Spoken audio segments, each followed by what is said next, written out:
और आप जैसे को पता होगा आज यूजीसी के काले कानून को लेकर यहाँ पर ज्ञापन दिया गया है अतिरिक्त जिला कलेक्टर जी को। तो क्या कुछ मांगे थी ज्ञापन के अंदर उसको सर आज यूजीसी कानून को लेकर जैसे आपने ज्ञापन दिया है, क्या कुछ मांगे थी सर ज्ञापन में, क्या क्या? हमारी मांगे ये हैं कि जो ये नया कानून लाया गया है यूजीसी का, जो स्वर्ण समाज पे बिना मांगे थोपा जा रहा है बेवजह, उसके अंदर ये है कि हमारे आने वाले समय में बच्चे जो छात्र और छात्राएं हैं हमारे स्वर्ण समाज की, उन बच्चों का भविष्य खराब हो जाएगा।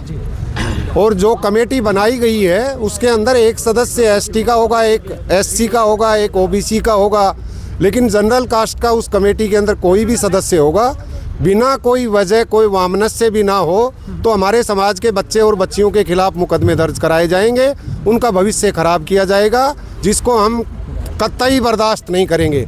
ये सरकार या तो इस यूजीसी कानून को वापस ले, अन्यथा हम उग्र प्रदर्शन शुरू करेंगे और चाहे हमें रोड जाम करने पड़े, जब तक ये वापस नहीं लेंगे जब तक हम बैठेंगे नहीं, पीछे नहीं हटेंगे। आज जैसे कि आपने अपने अतिरिक्त जिला कलेक्टर जो ज्ञापन दिया सर, आगे की किस तरह की अगर वो रणनीति रहेगी और आपकी मांगे को नहीं मांगा? आगे की रणनीति हमारी ये रहेगी, आने वाली 1 तारीख को रविवार पड़ता है, हम पूरे स्वर्ण समाज के साथ अभी बैठक करेंगे इस कार्यक्रम के बाद, और हमारी आगे की रणनीति ये तय होगी कि हम एक बहुत बड़ी रैली का आयोजन करेंगे जो भिवाड़ी के अंदर आज तक नहीं हुई होगी। जी सर, क्या कहेंगे?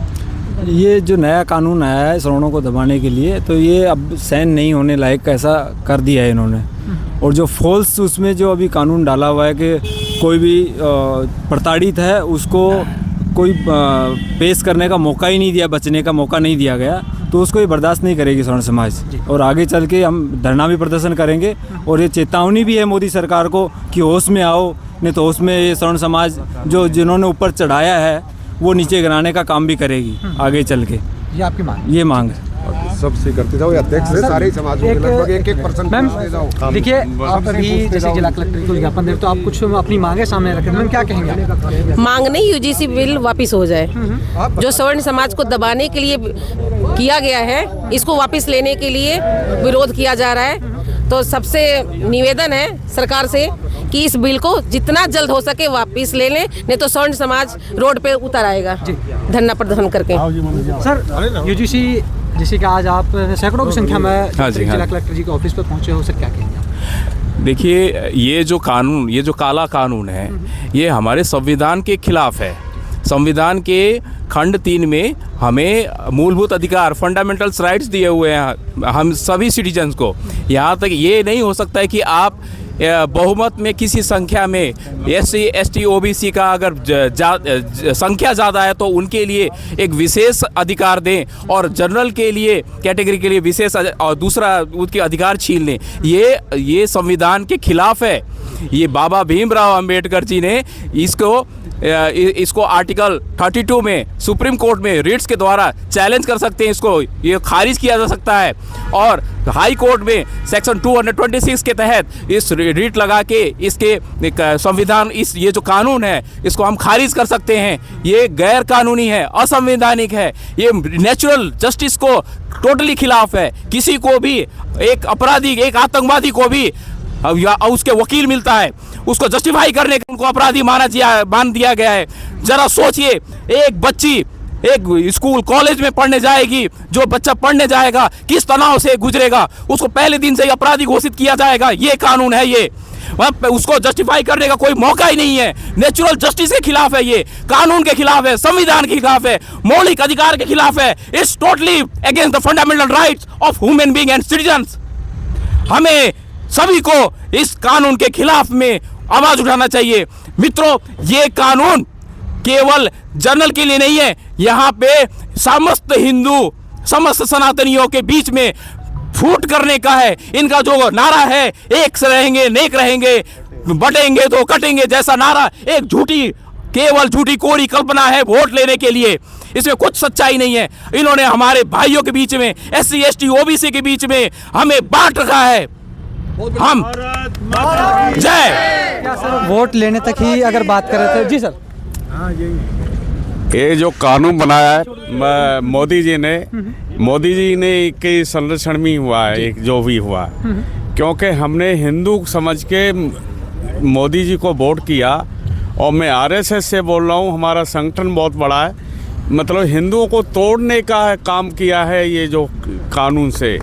क्यों हिंदू जो हमारे बच्चे होंगे फिर उनके लिए वो किया जाएगा, जो जेल में डाले जाएंगे, बच्चा निकल के आएगा क्या सोचेगा, मार काट करेगा। तो ये बहुत खराब कानून बनाया, पेश किया है जो ये मतलब हिंदुओं को तोड़ने का है को टोटली। इसमें षड्यंत्र है, किसी देश का भी हो, किसी भी देश का भी हो सकता है। इसमें जो बैठे हैं उच्च पदों पर बैठे हैं जो षड्यंत्रकारी, इनका पूरा हाथ विदेश से भी है। मैं क्लियर बोलता हूँ, मैं आर्मी से रिटायर हूँ, यही हो रहा है इसमें। जय हिंद, जय भारत। मेरी छोटी सी बात है 2 शब्दों की। भाई चौकीदार ने पार दे लिया। भाई गलत कह रहा हूँ क्या?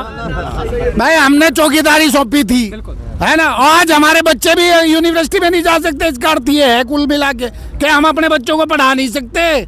स्कूल भेजेंगे, कॉलेज भेजेंगे तो वे वहाँ गिरफ्तार होंगे और उनके लिए हम फिर इनके हाथ पैर जोड़ेंगे। क्या करेंगे अपने बच्चों को छुटाने के लिए? इससे बढ़िया ये सोचेंगे फिर कि भाई इससे बढ़िया पढ़ाओ ही मत। हम तो अपने बुत्ते पे कमा के खा रहे, किसी की नौकरी नहीं कर रहे। सरकारी नौकरी ज़्यादातर आरक्षण में चली गई। और सच में मैं कह रहा हूँ कि हम यूजीसी का विरोध नहीं कर रहे आज हम विरोध कर रहे हैं आरक्षण का। हमें तो आरक्षण भी खत्म चाहिए, यूजीसी नहीं, आरक्षण को भी वापस लो।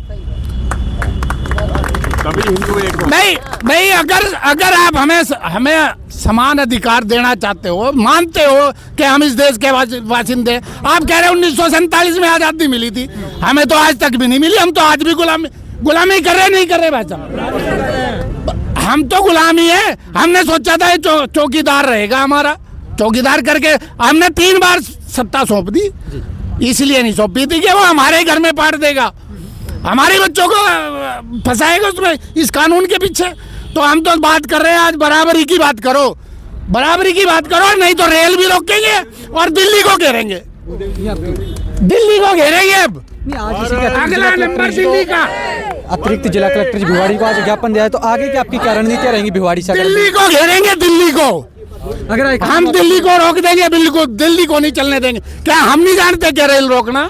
क्या हम हाईवे जाम नहीं कर सकते क्या? हमने आज तक नहीं किया, क्योंकि हम ये मानते हैं कि वो सारे हमारे पैसे के बने हुए हैं। हम देते हैं टैक्स और हमारे खिलाफ उस पैसे का, हमारे पैसे का इस्तेमाल हमारे ही खिलाफ हो रहा है, हमारे बच्चों के खिलाफ हो रहा है। जब तक हमारे खिलाफ हो रहा था हम चुप थे। और बात अगर बच्चों पे आ गई, देखो कोई भी माँ अपने बच्चे पे उंगली नहीं उठना देखने चाहिए। तो हम तो पेरेंट्स हैं, बच्चों पे नहीं आ जाने देंगे, ये तय है बात। मर जाएंगे, मरने को तैयार है, जेल भरवा लो, चाहे हमें सड़क पे बैठा लो, चाहे हमारी गर्दन काट दो, पर बच्चों